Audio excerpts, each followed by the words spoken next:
And thank you for joining me today. It is always an honor to come into your homes, whether you're watching me on TV or on your tablet. I thank you for the time that you are giving me today. I am excited to be with you and always share special shows with you and special thoughts, and hope that my thoughts will have an impact on your life for the better, to fill your life with joy.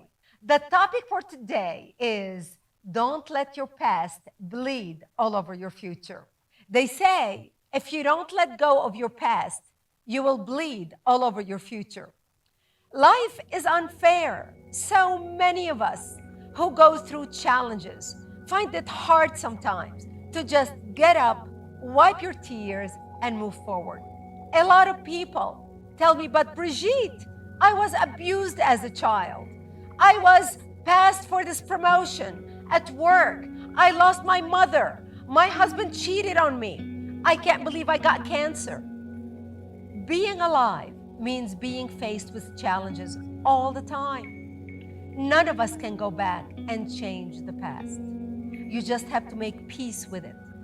You have to recognize that no amount of depression, no amount of tears, no amount of whining about it will ever change it.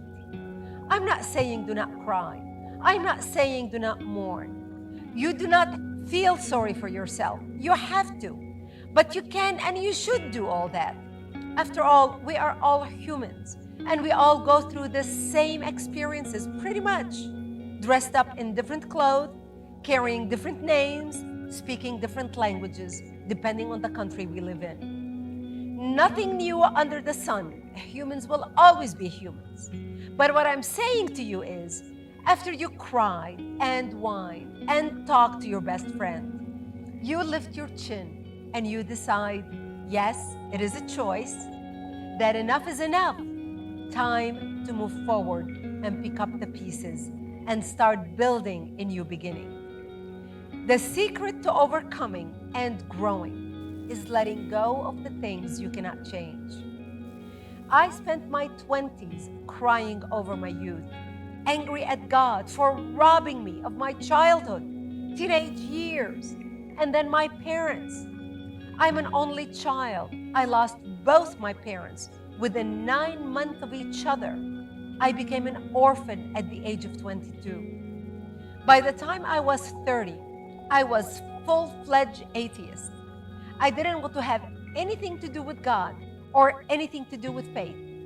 I blamed God for everything that happened to me.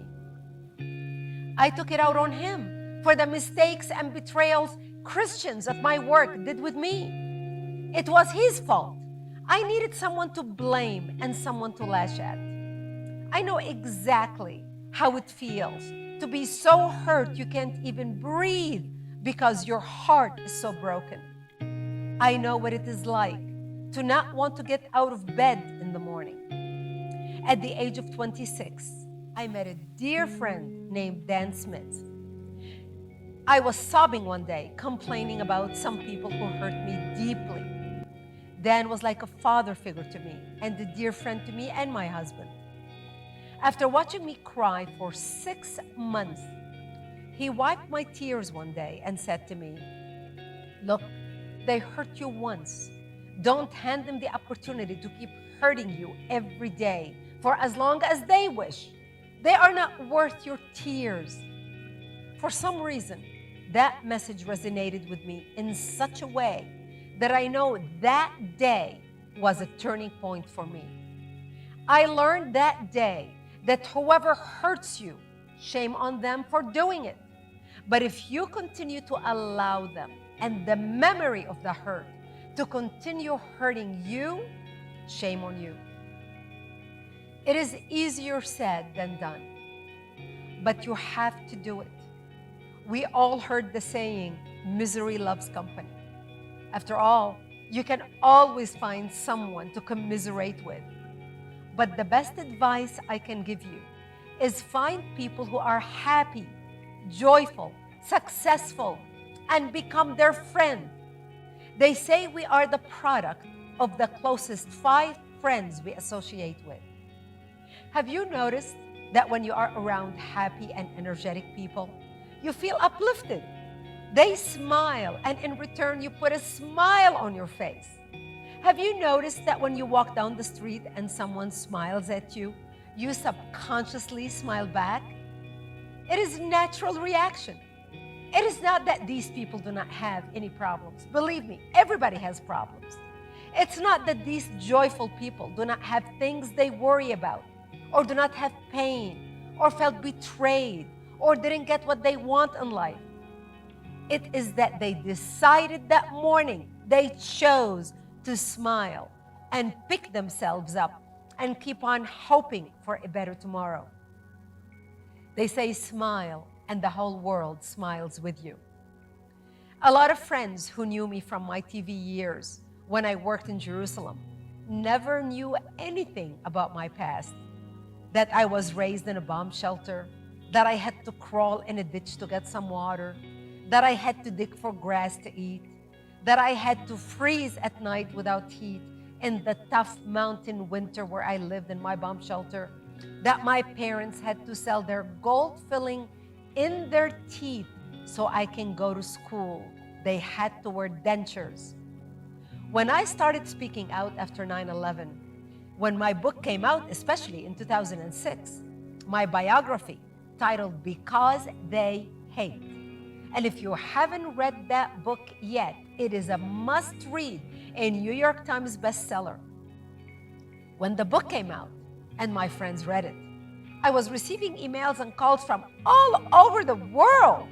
Friends saying to me, but you never said anything about your past. We never knew. You were always happy and full of life and joy. You were the life of the party. I used to say to them, but you never asked about my life. And there was no reason for me to mention it to you. The point of me telling you all this is because I could have been bitter, angry, sour, resentful, sad. I could have been on antidepressant, and I had every excuse to be and do that. People would have felt sorry for me. They would have said, well, God bless her heart, we understand, and we give her a pass. She went through a lot in life. But I didn't. I chose to fill my heart with joy.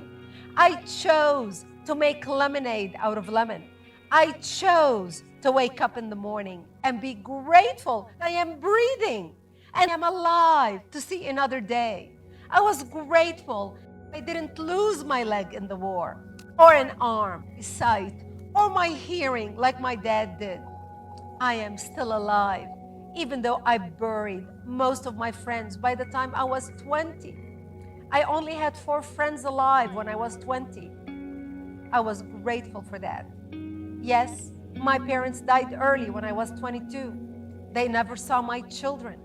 But I was grateful to have been blessed with the most wonderful, most amazing parents God could ever bless a child with. You may have a reason to be sad, but you do not have a right to let that destroy your present and your future. God has a reason for your life. The Creator who created you had a purpose for your life, and the future so bright if you just surrender to life and its abundance and choose to enjoy it. That job that you lost was supposed to be removed so you can walk into the real career you were intended to have. A new job that will pay you far more than what you were getting paid, with better benefits. That partner, husband or wife, who walked away from you had to do so God can bring into your life the person who is going to fill your eyes with sparkle and your heart with immeasurable happiness. Whatever you are going through right now, whatever happened for your own good, so the better can come your way. What God has in store for you is beyond anything you have lost and anything you can imagine or dream of. Your destiny is a joyful life, a fulfilling job, a meaningful life, an abundant life. Do not rob yourself of what is coming to you because you are refusing to get out of the prison you put yourself in, refusing to walk out into the sunshine? You are in charge of your destiny. No one is coming to save you. No one is coming. It is up to you to get up, lift your head up, and take the first step.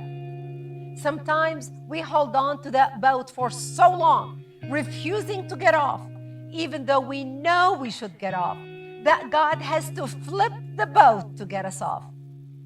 I remember when my kids were little, my husband and I had started our TV production company, and we put every dime we had or made into our business. It was tough raising two children and building a business at the same time. We had to sacrifice a lot. We lived in an old rental when we moved back to the States, thinking this will be only for a few months, for a year or so, until we find the home and the area we want to live. Well, we started our business in the early 90s, at the start of the first Gulf War. The country went into a recession. I remember AT&T laying off 50,000 people in one day. Needless to say that our business didn't take off as we expected. We were stuck in that old rental house we had, and we couldn't afford to move for years. The neighborhood started going down. Our kids were growing up, and we needed to move them to a better school system. We didn't know how we were going to move or able to buy a house or on our low income, especially being entrepreneurs. One Sunday afternoon, I was so depressed. One daughter was graduating elementary school and going into middle school the next year. There was a shooting at the middle school that she was supposed to go into in our neighborhood.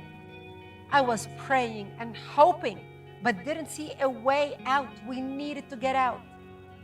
One thing I love to do when I am down and depressed is go on a Sunday afternoon drive.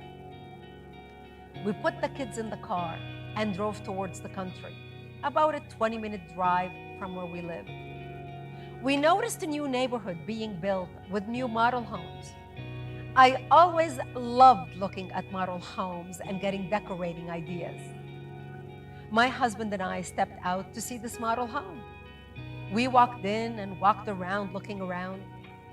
In our way out, the real estate agent asked me if we were looking to buy.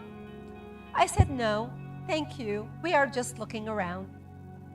As I looked at her, I saw a picture behind her of a staircase that I remember seeing a few years ago at another model home.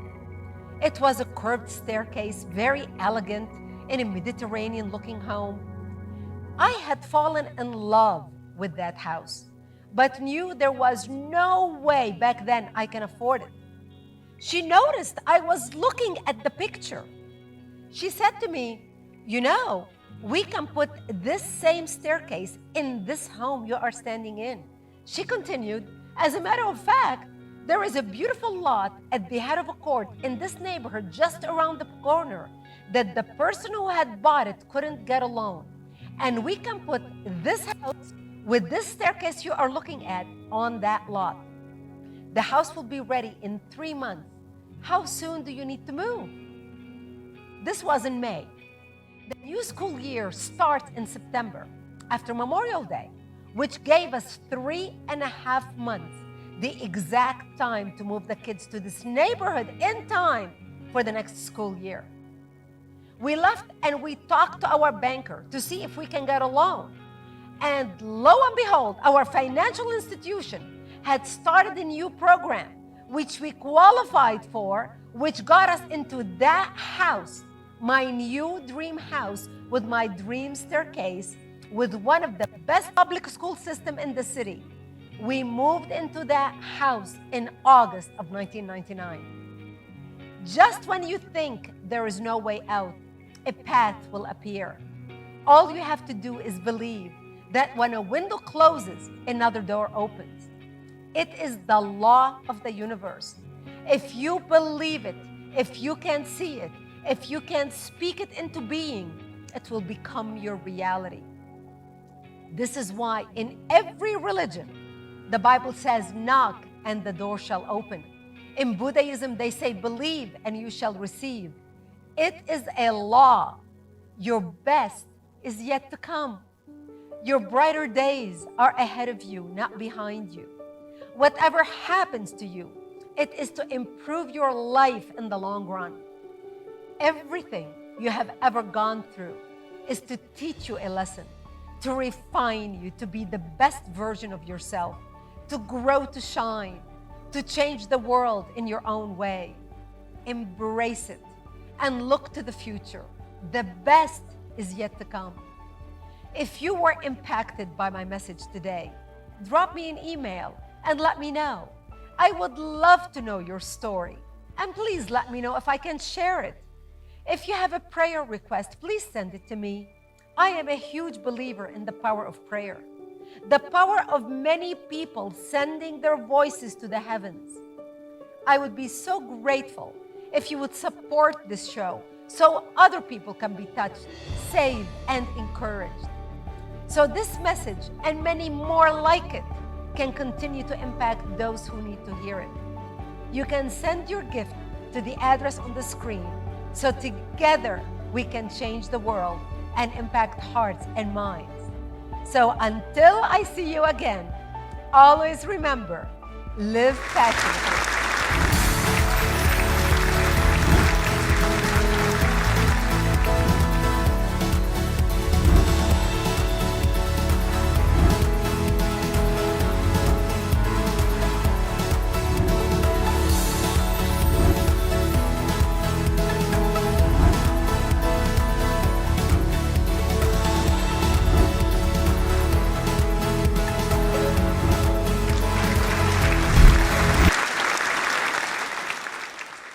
America as we know it is being transformed before our very eyes. The flag that once flew on every street corner is now considered a hate symbol on college campuses. Athletes who used to stand up proudly for our national anthem are now kneeling in protest. Patriotism is seen as hateful, freedom of speech is being eliminated, and police are targeted by criminals while the mainstream media victimize the killers.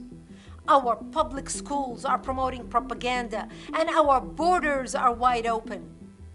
Our nation is at a crossroads of irreversible consequences, and the Judeo-Christian values it was founded upon are under attack.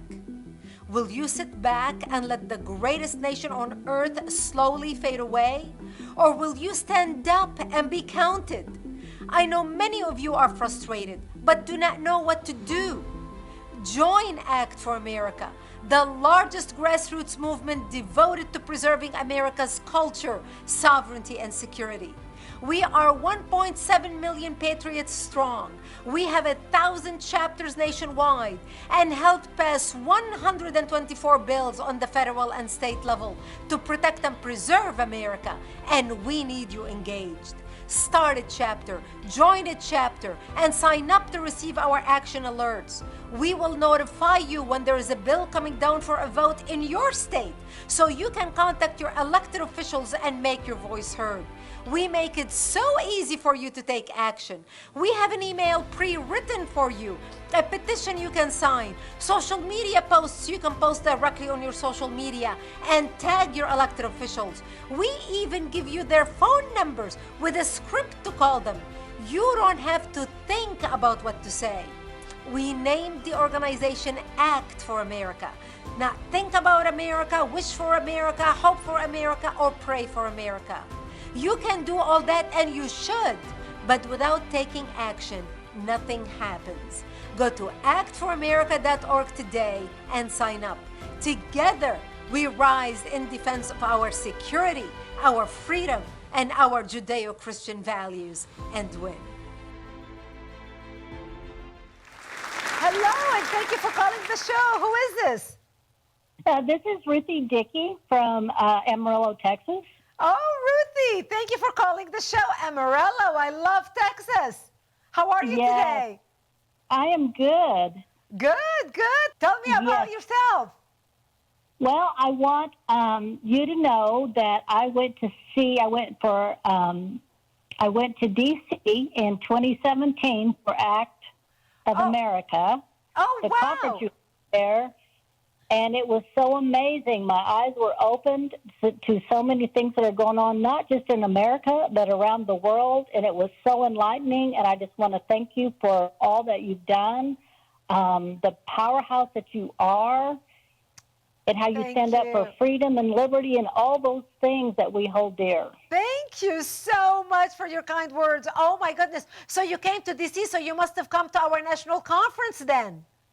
Yes, it was your national conference, and it was amazing. Wow. Oh my goodness. Oh my gosh. You know, were they great? We used to put out a great national conference. We used to have about 16 members of Congress speak at the national conference. You probably attended the briefing, the congressional briefing on Capitol Hill.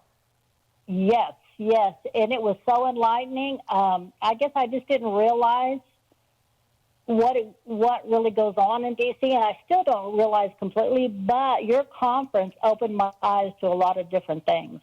Oh, thank you. Well, you know what? We are bigger than ever right now. We are working. Right now, the organization has 1.7 million members. Wow. We have helped pass 123 bills on the federal level and the state level. And right now, our main focus is election integrity, election integrity, election integrity. I believe this year, 2022, that's the most important thing we can focus on. And I want you to know that we are working, we have 63 bills in different states relating to election integrity right now that we are working on between now and the election. We want to make sure we clean the voter rolls. We want to make sure we tighten, we get rid of these Dominion machines, or at least we make them, useless, and change our voting process to make sure that there will be no cheating and no fraud. And Ruth, it doesn't matter, we want to protect the integrity of the election. We don't care whether and I think people would, well, no, I wouldn't say they would agree. We want to make sure that whether you are a Democrat or a Republican, we have fair and secure elections in this country. Unfortunately, we have a segment in our society that doesn't believe that way. Absolutely. I'm behind you 100%. Well, that's wonderful. Are you involved in any local group in Amarillo? Any patriotic group? Well, we're called Sons of Thunder. It's a motorcycle group, but we got politically active, and so we are doing things at the grassroots level to make our local politicians accountable. Great. Great, fantastic. Well, that's what's happening. We are seeing groups pop up all over the country. Actually, Act for America, my organization, we are asking other groups to register with us. Register your group with us. We will mentor you. We will train you. We'll provide you material, information, products, in what we're doing. Connect you with other groups in your area, because we are firm believers that we have to bring everybody together under one umbrella, working together, even though they have their own identity. They don't need to be an Act for America chapter or group. But we want to make sure that every group out there is acting for America in the most effective way possible. And right now, what's happening is groups are working together because they care about the country while they're working in their own local community. They do not know what other groups in Dallas are doing. For example, I'm using Texas because you're in Amarillo. They do not know what groups in Lubbock are doing. They do not know what groups in San Antonio are doing. So what we are doing is bringing everybody together, networking everybody together. And I was just last night in Houston, actually, and we were organizing groups in Harris County who are working very hard in fixing their elections. So I am thrilled to talk with you, and I'm thrilled to hear that you're still engaged. Yes, I am. So tell me, what started you involved in politics, or started you, saying, I want to make a difference, I want to join a group? What was the trigger?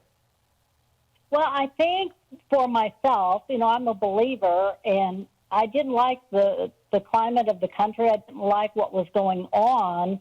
And I think when I went to your conference in 2017, I thought I knew what was going on. But when we met with our local representatives, our congressmen, when we tried to speak to them about what we thought was important, they were not interested. And I was floored because they work for us. That's right. And so us as a group, we came back and said, we've got to change things. And so that was really a catalyst for me. Oh, fantastic. I am so glad. See, sometimes all it takes is a spark. That's what I tell people. All it takes is a spark to ignite passion, to ignite a group, to start something going. People just need that little spark to get a fire going. And that's what we try to do. And this is what I'm trying to do with my show, is get people fired up to become engaged. Engage in something. You know, Jesus said, you know, the Bible says, if you are lukewarm, I'll spit you out. You either be hot or cold. You know, even in the Bible, they were talking about that stuff.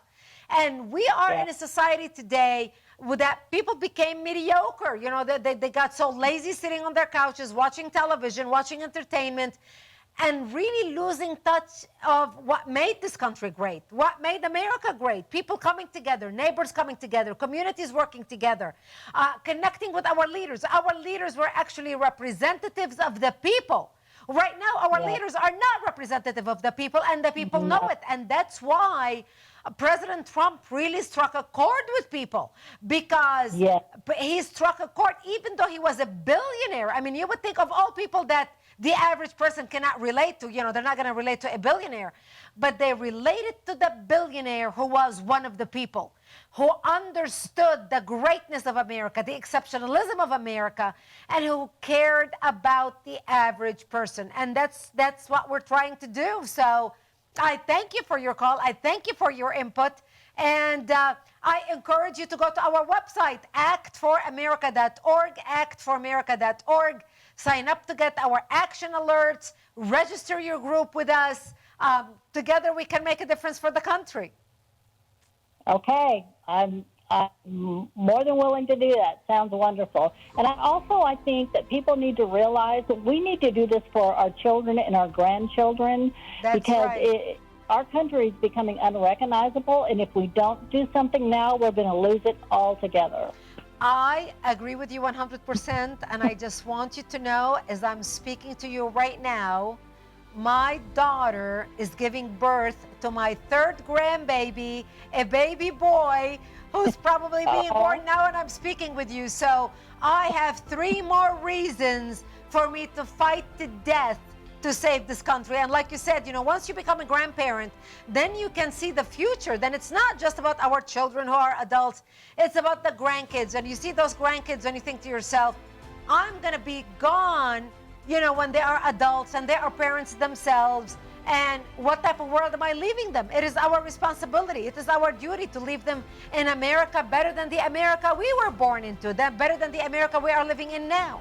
So thank you for bringing that point up. That's very important. And I know we have a lot of grandparents watching us right now. And I hope that this call would inspire you to become engaged, to become involved, to become somebody who is counted. So when you are leaving this world to the next one, you can and you are asked by your grandchildren, Grandpa, Grandma, what did you do to make a difference for this country? What did you do to try to stop the insanity? At least you'll be able to answer your grandchildren with clear conscience and say to them, I did everything I can while I could to leave this place and this world a better place for you.